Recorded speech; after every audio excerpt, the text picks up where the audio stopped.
Well, as Russian forces continue their deadly invasion of Ukraine, at least 3 million refugees have fled the country. That's a staggering number in such a short time.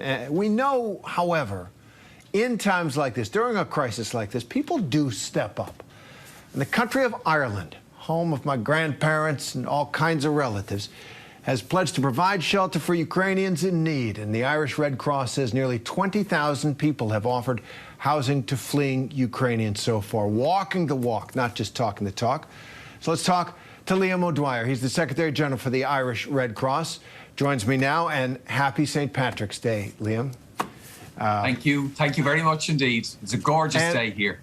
Oh, that's good. That's good. You know, it is a great story. A long way from Ukraine, Ireland is. Tell me the latest on the number of people that have been coming from Ukraine, the latest on shelter efforts, how your organization is matching families and a place to stay in Ireland. Well, just what's happened so far is that 7,500 Ukrainian refugees have come to Ireland. They've come by plane, by boat, come in cars. And initially, the government provides emergency accommodation, reception accommodation, which is very welcome. But that's for the first 7,500. At the same time, the Irish Red Cross, in cooperation with the government, have asked Irish citizens to pledge accommodation. Accommodation being basically a place in your house, a room in your house, or indeed, if you have a second house, or a holiday home, to pledge that. And so far, 20,000 Irish families have pledged accommodation for the Ukrainian refugees. And so the Irish Red Cross is currently looking at the accommodation, making certain that it's appropriate, looking at the health and safety side of it, looking at the child protection side of it.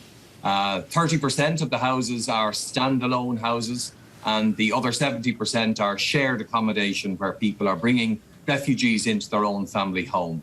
As well as that, the Irish Red Cross, together with others, then are manning reception centres in the ports and at the airport.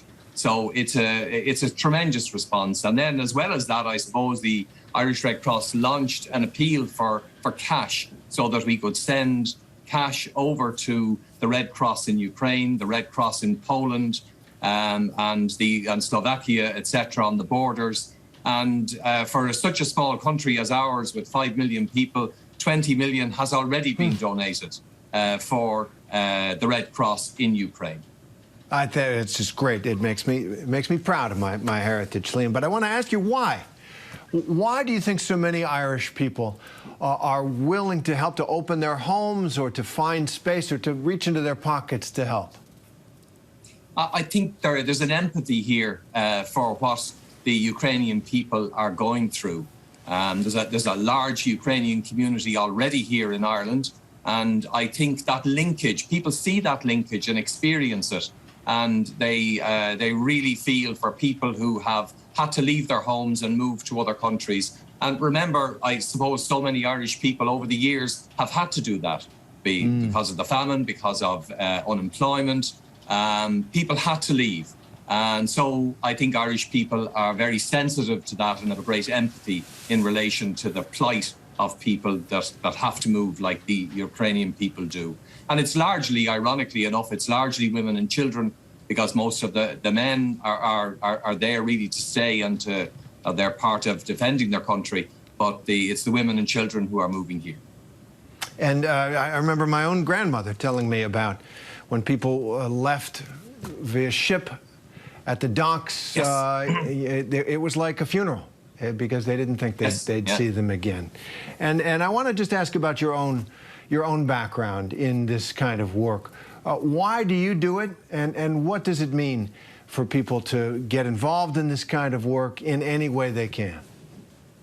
Well, I think people get involved in Ireland out of a genuine commitment to justice, to fair play.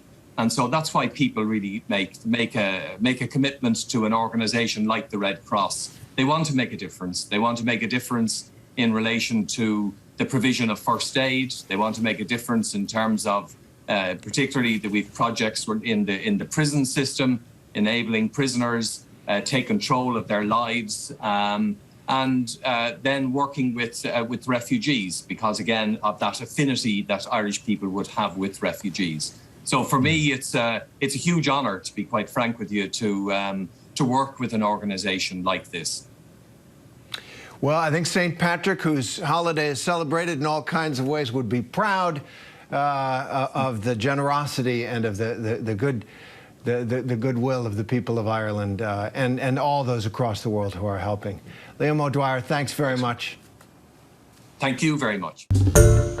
Hi, everyone. George Stephanopoulos here. Thanks for checking out the ABC News YouTube channel. If you'd like to get more videos, show highlights, and watch live event coverage, click on the right over here to subscribe to our channel. And don't forget to download the ABC News app for breaking news alerts. Thanks for watching.